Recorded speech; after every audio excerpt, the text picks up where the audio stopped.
कोटि की अभिक्रिया, इसको हमको पढ़ना है। प्रथम कोटि की अभिक्रिया क्या होती है? तो सबसे पहले आपको क्या देखना रहता है, प्रथम कोटि की अभिक्रिया को डिफाइन कैसे करेंगे, इसका डेफिनेशन क्या होगा प्रथम कोटि की अभिक्रिया के लिए। तो प्रथम कोटि की अभिक्रिया वे अभिक्रिया होती हैं जिसमें किसी भी रासायनिक अभिक्रिया के लिए रिएक्टेंट, जब अभिक्रिया का दर केवल और केवल एक हो तो उसको हम बोलते हैं प्रथम कोटि की अभिक्रिया। प्रथम कोटि की अभिक्रिया क्या होगी? जब अभिक्रिया की दर केवल एक सांद्रता पर निर्भर हो तो उसे प्रथम कोटि की अभिक्रिया कहते हैं। जब अभिक्रिया, कोई भी अभिक्रिया हो रही है, उस अभिक्रिया का वेग देखें, अभिक्रिया का वेग केवल एक सांद्रता पर निर्भर करे तो उसको हम बोलेंगे आपका प्रथम कोटि की अभिक्रिया, प्रथम कोटि की अभिक्रिया कहते हैं।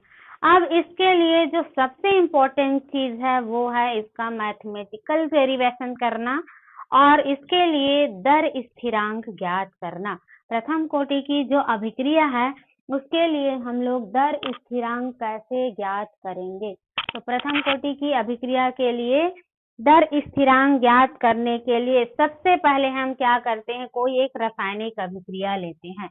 लेट्स एक कोई भी केमिकल रिएक्शन ले रहे हैं, एक केमिकल रिएक्शन जिसमें एक रिएक्टेंट A है और ये रिएक्टेंट जो है वो कन्वर्ट हो रहा है प्रोडक्ट में, रिएक्टेंट प्रोडक्ट में कन्वर्ट हो रहा है B में, या इसको हम ऐसा भी लिख सकते हैं, रिएक्टेंट को R से यहाँ लिख दें, रिएक्टेंट कन्वर्ट हो रहा है किसमें? प्रोडक्ट में। रिएक्टेंट कन्वर्ट हो रहा है प्रोडक्ट में। ये एक रासायनिक अभिक्रिया है जिसमें रिएक्टेंट डायरेक्ट प्रोडक्ट में कन्वर्ट हो रहा है। सबसे पहले हम इस केमिकल रिएक्शन के लिए क्या निकालेंगे? रेट। इस केमिकल रिएक्शन के लिए जब हम रेट निकालेंगे तो रेट इक्वल टू क्या हो जाएगा? रेट इक्वल टू क्या होगा? जो रिएक्टेंट लेंगे, रिएक्टेंट R और या फिर A, दोनों में से कोई एक को हम ले करके यहाँ पर एक्सप्लेन कर सकते हैं। यहाँ पर मैं क्या ले ली? सपोज करें A, तो यहाँ पर K, तो ये आपका क्या निकल जाएगा? रेट। तो रेट इक्वल टू क्या हो गया? K और A हो गया। अब इस रेट को हम दूसरे फॉर्म में लिखें या तो कैसे लिख सकते हैं? इस रेट को यदि d/dt के फॉर्म में लिखें तो d/dt के फॉर्म में लिखेंगे तो क्या हो जाएगा? Ka equal to minus d/dt, da/dt, इस फॉर्म में हम इसको लिख सकते हैं। तो ये होता है इस केमिकल रिएक्शंस के लिए रेट Ka, या फिर रेट ये क्या लिख सकते हैं? Ka da/dt के फॉर्म में लिख सकते हैं। अब इसको हम क्या करें, थोड़ा सा जो सेम है उसको एक साइड लिख लेते हैं, किसको? da/da और ये A को और KT को। तो जब इसको हम थोड़ा सा चेंज करके लिखें तो चेंज करके लिखने पर ये क्या हो जाएगा? माइनस da/A, ऐसा लिख सकते हैं। सेम रिएक्टेंट को एक साइड और KDT ऐसा लिखें। अब ये जो हमें मिला हुआ है ये इसका समाकलन करने पर, समाकलन करें इसको। जब इसको समाकलित करेंगे तो समाकलन करने पर ये क्या हो जाएगा? ये समाकलन DA और A इक्वल टू K, चूंकि यहाँ पर K जो है कांस्टेंट है तो कांस्टेंट को हम क्या कर दें? सबसे पहले बाहर निकाल दें और बाहर निकाल के समाकलन किसका करें, dt का। ये dt का समाकलन कर दिए। उसके बाद जब हम इसको समाकलन करते हैं तो यहाँ पर जब समाकलन किया जाता है तो जब भी इसको समाकलित करते हैं तो एक नया कांस्टेंट यहाँ पर ऐड होता है, और नया कांस्टेंट ऐड होगा तो ये क्या लिखा जाएगा आपका, जो ये समाकलन करने पर ये log, ये जो है DA/A, ये किस फॉर्म में लिखा जाएगा, तो वो हो जाएगा आपका log A इक्वल टू आपका जो KT है उसमें से आपका K हो जाएगा और ये T, क्योंकि समाकलन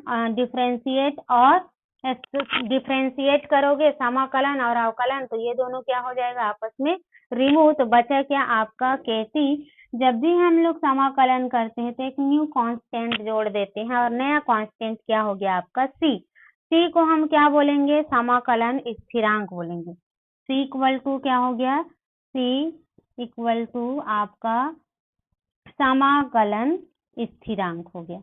इतना आपको सबसे पहले करना है। ये हो गया समाकलन स्थिरांक। अब ये लॉग है, ऐसे शॉर्ट में लिख ले LN, और ये माइनस का माइनस साइन रहेगा।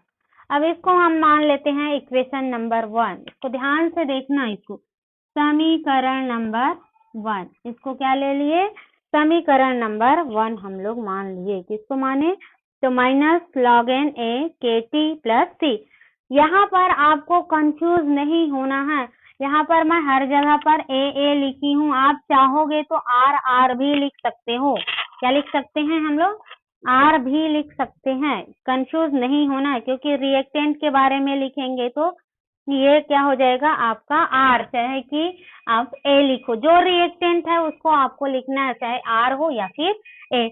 अब आगे जो समाकलन स्थिरांक है, इस समाकलन स्थिरांक C, उसके मान को हम क्या कर सकते हैं, इस समीकरण से कैलकुलेट कर सकते हैं। तो यहाँ का मैं लिख रही हूँ, जो समाकलन स्थिरांक C है उसकी गणना करने पर, समाकलन स्थिरांक की गणना करने या फिर इसकी वैल्यू निकालने, समाकलन जो स्थिरांक है उसकी गणना करें या फिर उसकी वैल्यू हम लोग निकालें। तो कैसे निकलेगा, जब हम t का मान को रख दें 0, t इक्वल टू क्या कर दें 0, और जो R A है, A के मान को क्या रख दें, A0 रख दें। क्या रख दें, A0, या फिर R जब लिखोगे आप, यहाँ पर R लिखोगे तो R0 लिखाएगा ना, इसमें कंफ्यूज नहीं होना है आपको। जब R लिखोगे तो ये R आएगा, R0 लिख दिए। अब यहाँ से हम क्या करेंगे, इन दोनों वैल्यू को पुट अप कर दें, t की वैल्यू को यहाँ पुट अप कर दिए, उसके बाद A की वैल्यू को यहाँ पर पुट अप कर दिए। तो A की वैल्यू क्या है, A0, और इसकी वैल्यू क्या है, तो ओवरऑल आपका वैल्यू क्या निकल जाएगा, देखो मैं रख रही हूँ log A की जगह में हम क्या रख दे, A0 रख दिए, इक्वल टू KT है, KT में आपका KT का मान क्या हो गया 0 प्लस C। तो जब इसका मान 0 रख दिए तो ये क्या बच गया आपका C, और माइनस log A0। ये आपका किसका मान निकल गया, इसको ये ध्यान से देखें, C का मान हमें यहाँ से मिलेगा। ये जो C का मान मिला हुआ है, अब इस C के मान को समीकरण नंबर 1 में रखें।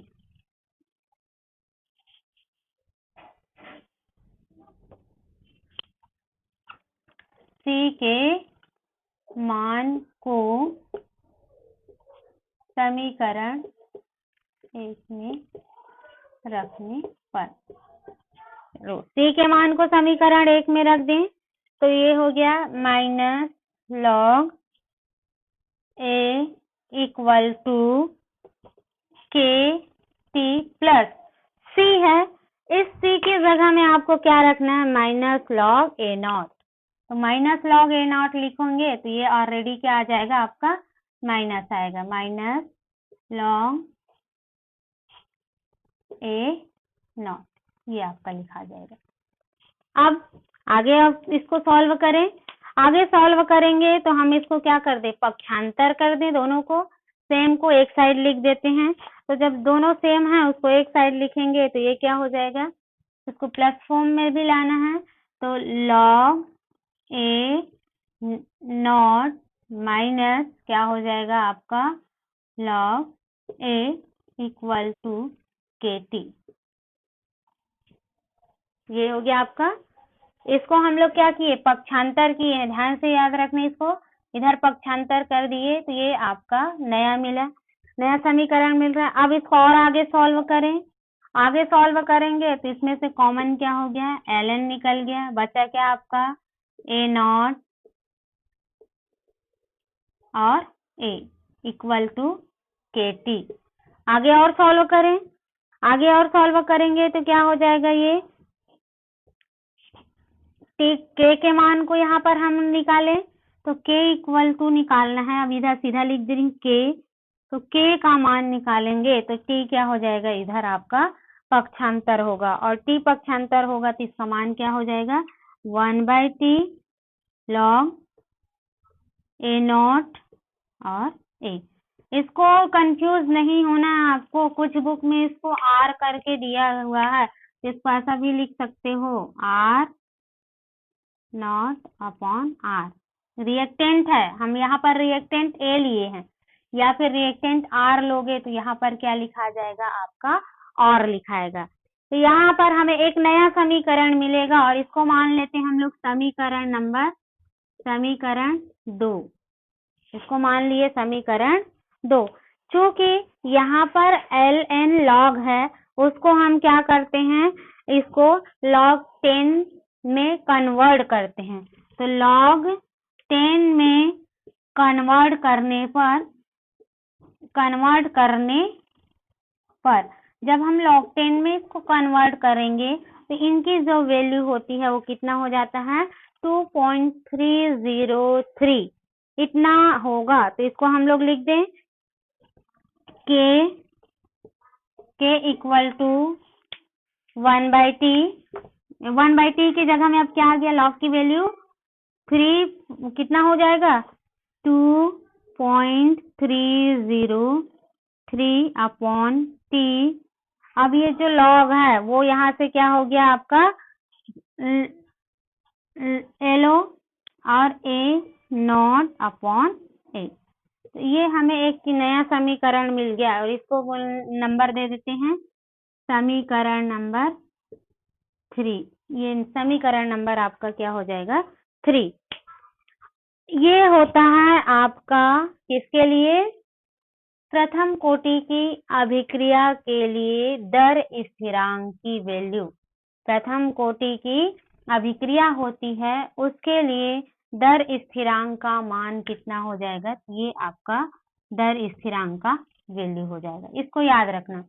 अब इसी को यदि हम क्या करें एक्सपोनेंशियल फॉर्म में लिखें, ये जो रेट कांस्टेंट निकला हुआ है, वेग स्थिरांक निकला हुआ है, यदि हम इसको एक्सपोनेंशियल फॉर्म में मीन्स इस अभिक्रिया का क्या लिखें, घातीय रूप में लिखें, तो जब हम इस अभिक्रिया को घात के फॉर्म में लिखते हैं उस कंडीशन में जो आपका a नॉट और a है इसकी वैल्यू जो है वो एक्सपोनेंशियल हो जाएगा।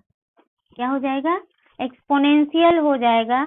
मीन्स हम सीधा सा बोलें तो जो आपका a not upon a equal to इसका मान किसके इक्वल टू हो जाएगा,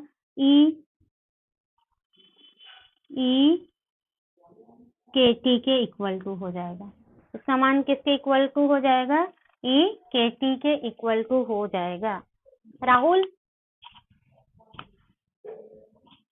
a0 a नॉट और a इसका मान किसके इक्वल टू हो जाएगा आपका kt के इक्वल टू हो जाएगा और हमें एक नया समीकरण मिल जाएगा। नया समीकरण क्या मिलेगा, तो जहां पर ये जो वैल्यू रखा हुआ है उस वैल्यू में हम क्या रख दें, इस वैल्यू को पुटअप कर दें ekt को जब हम लोग पुटअप करेंगे तो इसका मान क्या हो जाएगा,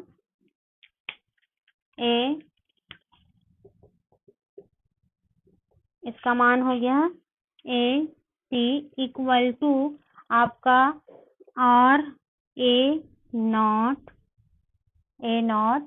ई के टी हो जाएगा। ये एक्सपोनेंशियल फॉर्म में इसका वैल्यू हो जाएगा और इसको हम मान लेंगे समीकरण नंबर 4। ये हो जाएगा समीकरण नंबर 4 हो जाएगा। तो इतना आपको याद रखना। यदि हम ये जो समीकरण नंबर तीसरा है, समीकरण नंबर 3 है, उस समीकरण राहुल दूध इस समीकरण नंबर जो 3 है, इस समीकरण नंबर 3 को यदि हम क्या करें दूसरे रूप में लिखें तो हम इसको क्या लिख सकते हैं? तो ये जो A0 ऐसे नहीं चल पा रहा हमारा, आपका जो A0 है, ये जो A0 है उसका मान क्या होता है? पहले निकाले थे A0 का मान क्या हो जाता है? A, और आपका A का मान क्या हो जाता है? A minus X. तो हमें इस समीकरण को क्या कर सकते हैं? परिवर्तित रूप में लिख सकते हैं या करके, या k equal to 2.303 t log a upon a minus X. तो इस समीकरण को कहा जाता है आपका प्रथम कोटि की अभिक्रिया के लिए रेट कांस्टेंट। याद रखना, प्रथम कोटि की अभिक्रिया है, उस प्रथम कोटि की अभिक्रिया की जो सांद्रता होती है वो केवल एक सांद्रता पर निर्भर करती है, इसलिए हम इसको क्या बोलेंगे? प्रथम कोटि की अभिक्रिया। और इसके लिए हम क्या निकालेंगे? आपका दर स्थिरांक, या प्रथम कोटि की अभिक्रिया के लिए वेग स्थिरांक निकालेंगे। तो वेग स्थिरांक का क्या मान क्या हो जाएगा? k बराबर 2.303 t log a upon a minus x. इतना आपको प्रथम कोटि की अभिक्रिया के अंतर्गत देखना है। ठीक है, बन जाएगा ये प्रथम कोटि की जो अभिक्रिया है वो। तो इतना इसमें आपको प्रथम कोटि की अभिक्रिया निकालनी। उसके बाद हमें निकालना है जो प्रथम कोटि की अभिक्रिया है उसके लिए हाफ लाइफ, अर्ध आयुकाल ज्ञात करना है। और कैसे ज्ञात करेंगे अर्ध आयुकाल उसको देखेंगे। तो कल भी बताई थी मैं, अर्ध आयुकाल का मतलब होता है कि यदि रिएक्शन जो है वो आधी कंप्लीट हो, मीन्स यदि रिएक्शन 100% रहता है वो कैसा हो? 50% हो, तो उसको हम क्या बोल देते हैं? Half life. तो हाफ लाइफ देखें प्रथम कोटि की अभिक्रिया के लिए बहुत ही इजी है। मिटा दो इसको।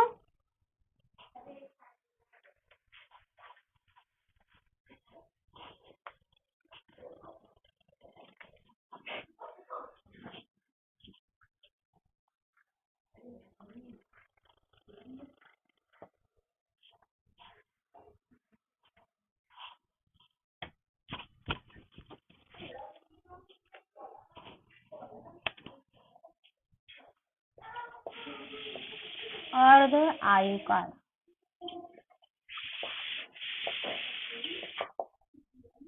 प्रथम कोटि की अभिक्रिया के लिए अर्ध आयुकाल हमें ज्ञात करना है। तो सबसे पहले हम क्या लिख लें? प्रथम कोटि की अभिक्रिया के लिए जो k का मान आया है उसको लिख लें। तो k इक्वल टू क्या है आपका मान? 2.303 t log a minus x, या r नॉट और r, या a नॉट a, ऐसा लिख सकते हो।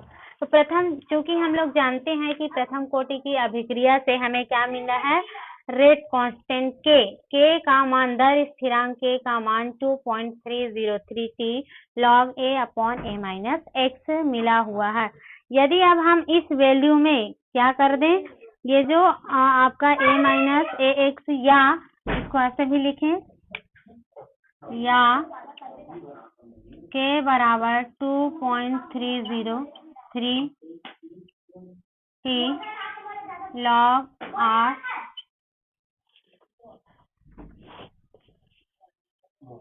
मैं बना लूंगी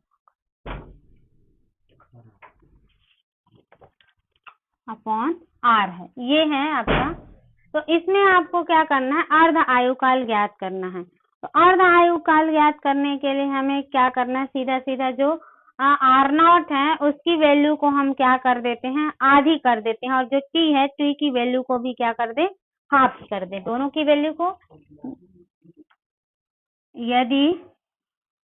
यदि T इक्वल टू T1/2 लिख दे, और एंड आपका R है, R इक्वल टू क्या लिख दे, R0/half। इन दोनों वैल्यू को आपको पुट अप करना है, तो दोनों वैल्यू को पुट अप कर दें। K इक्वल टू 2KT हो जाएगा, K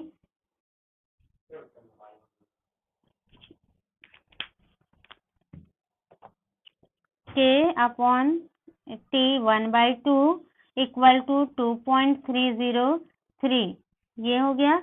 और जो T का मान है वो हम इधर ले आए, तो K किधर आ जाएगा, K नीचे आ गया, K log R, और R0 है, R की जगह में हम क्या लिख दें, R0/2। ये अब इसको आगे सॉल्व करें। जब इसको हम आगे सॉल्व करते हैं तो आपका जो R0 R02 इसका जो मान होता है,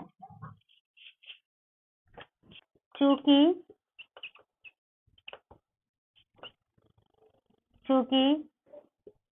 R0 हाफ इसकी वैल्यू होती है, इसका वैल्यू आप लोग याद रखना, इसकी वैल्यू होता है 0.30110। इसका मान कितना होता है, तो ये इसका मान होता है 0.3010, इतना इसका मान होता है, K log स्क्वायर, ये इसका मान होता है। अब इस मान को हमको क्या करना है, पुट अप कर देना है। तो डायरेक्ट इस मान को पुट अप करें, तो 2.303 इंटू देखो ये और इसका वैल्यू 0.3010 अपॉन क्या बच गया आपका, K। दोनों को मल्टीप्लाई करें, दोनों को मल्टीप्लाई करेंगे तो वैल्यू आपका क्या निकल जाएगा, T1/2 इक्वल टू 0.693 K। कितना हो जाएगा, 0.693। ये जो है आपका प्रथम कोटि की अभिक्रिया के लिए हाफ लाइफ है। ये मार्कर नहीं चल पा रहा है सही। ये आपका क्या हो गया, प्रथम कोटि की अभिक्रिया के लिए अर्ध आयु काल। तो इतना आपको याद करना है, प्रथम कोटि की अभिक्रिया के लिए अर्ध आयु काल बन जाएगा। ये प्रथम कोटि की अभिक्रिया के लिए सबसे पहले आपको दर स्थिरांक K का मान ज्ञात करना है, और फिर उसके बाद इसके लिए हाफ लाइफ ज्ञात करनी है। तो ये है आपका प्रथम कोटि की अभिक्रिया। उसके बाद हम कुछ एग्जाम्पल्स देखेंगे जो प्रथम कोटि की अभिक्रिया है, उसके अंतर्गत कौन कौन से एग्जाम्पल्स आते हैं प्रथम कोटि की अभिक्रिया के अंतर्गत। मैं यहाँ पर एग्जाम्पल को बता दूंगी, आप लोग नोट डाउन कर लो। एग्जाम्पल्स,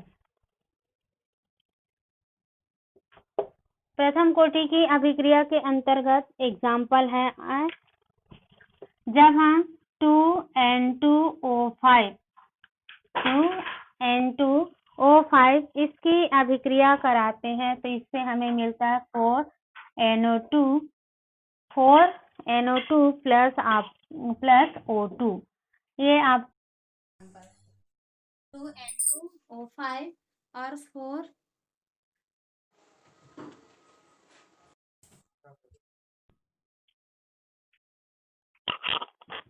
पहला एग्जाम्पल हो गया, जब हम नाइट्रोजन पेंटाऑक्साइड की को तोड़ते हैं तो ये 4NO2 और O2 बनता है। ये प्रथम कोटि की अभिक्रिया है।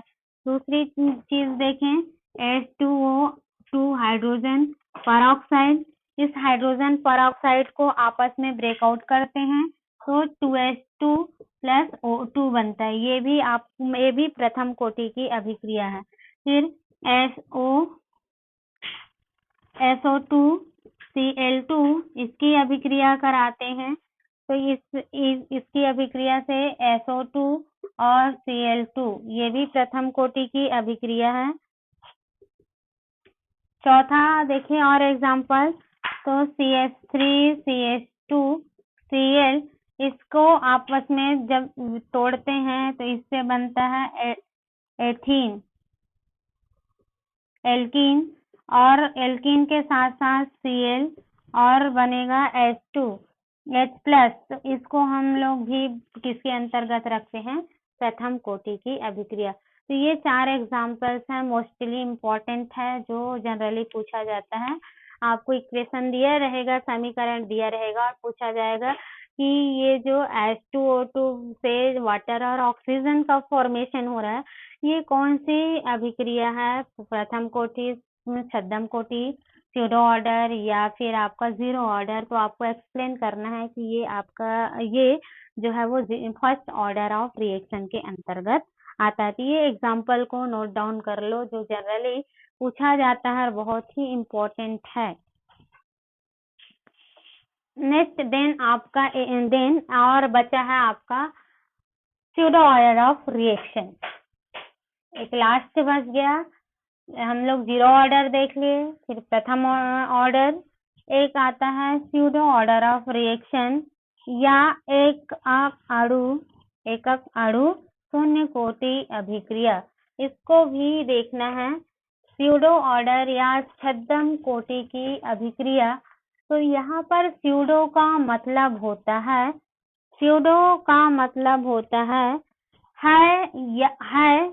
जो है या नहीं।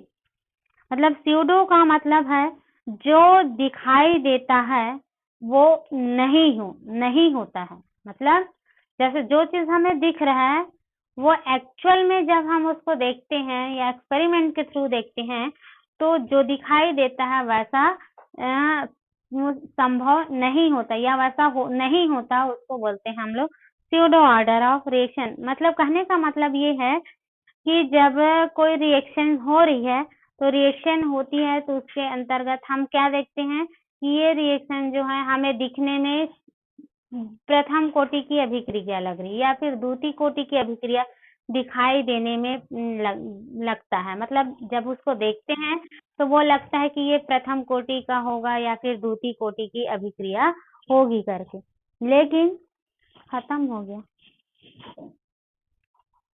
आज मार्कर मन नहीं चला थे रे, सही लिक्विड डाले पर राहुल। हो 5 मिनट 5 मिनट